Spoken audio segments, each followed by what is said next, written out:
এই বিজেপি নিয়ে পড়েছে আর কিছু বর্ণচোরা বামপন্থী তারা এইটা স্টেটমেন্ট করতে না সঙ্গে সঙ্গে দেখবেন বিজেপির আইটি সেল আমার বিরুদ্ধে একটা ক্যাম্পেইন শুরু করে দিয়েছে।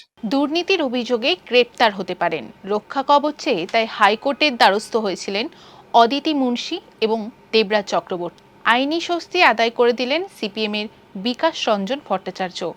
এরপরেই নাম না করে বিকাশকে বিদলেন তৃণমূলের কল্যাণ বন্দ্যোপাধ্যায়।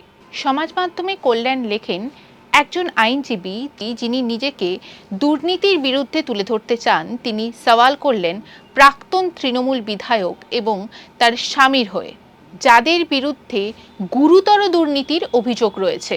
নির্বাচনী হলফনামা সংক্রান্ত একটি মামলায় অদিতি দেবরাজের হয়ে সওয়াল করেন বিকাশ রঞ্জন।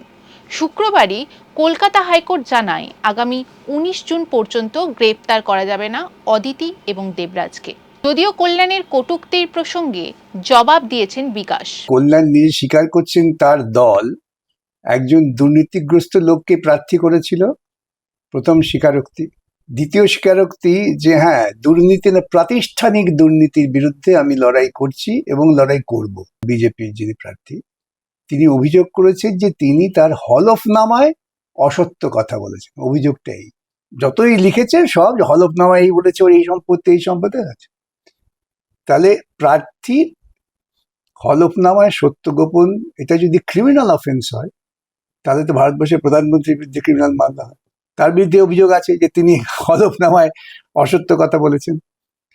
প্রশ্ন হচ্ছে এটা মানবাধিকার মামলা। যখন আমি নিই তখন কার মামলা দেখি না, কি মামলাতে কি স্বৈরাচারের পদধূলি। যে প্রাতিষ্ঠানিক দুর্নীতির বিরুদ্ধে আমি লড়াই করছি এটা তারই একটা আঙ্গিক প্রাতিষ্ঠানিক স্বৈরাচার। দুটো লড়াই কিন্তু এক। সেই জন্য আমার মনে কোনো দ্বিধা নেই। এবং সঙ্গে সঙ্গে দেখবেন বিজেপির আইটি সেল আমার বিরুদ্ধে একটা ক্যাম্পেইন শুরু করে দিয়েছে। আমি অবাক হয়ে গেলাম যে কল্যাণও সেই বিজেপি আইটি সেলের ক্যাম্পেইনে শরিক হয়ে পড়েছেন। পেশাগত দিকের প্রসঙ্গ দাবি করে নিজের অবস্থানে অনড় এই সিপিএম নেতা।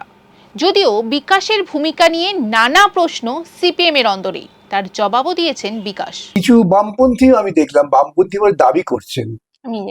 তারা কতটা বামপন্থী, কতটা বামপন্থার আদর্শের প্রতি তাদের ভিত্তি আছে এই নিয়ে আমার এখন মনে প্রশ্ন উঠে গেল।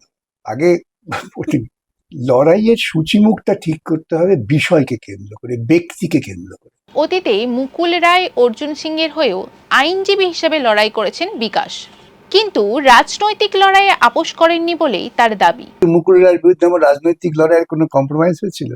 অর্জুন সিং তিনিও এখানে এসেছিলেন, তার হয়ে লড়াই করছি। সব্যসাচী দত্ত তার হয়ে লড়াই করেছি। প্রতিমা দত্ত তার লড়াই করেছি। কোথাও তো রাজনৈতিক কম্প্রোমাইজ হয়নি। এটা বুঝতে হবে যে সমাজ সভ্যতার অগ্রগতির সঙ্গে সঙ্গে আইনজীবী একটা অত্যন্ত গুরুত্বপূর্ণ মহান পেশা, যেখানে মানুষ যান তার সার্বিক নিরাপত্তার জন্য, ন্যায় বিচারের জন্য। এই ন্যায় বিচারের দরজাটা বন্ধ করে দেওয়াটা কিন্তু আরেকটা স্বৈরাচারের পথকে খুলে দেওয়া। আমার কোনো ব্যক্তি স্বার্থ নেই। যারা বলছেন তারা কুয়াশার জালে ধরা পড়ে গেছেন।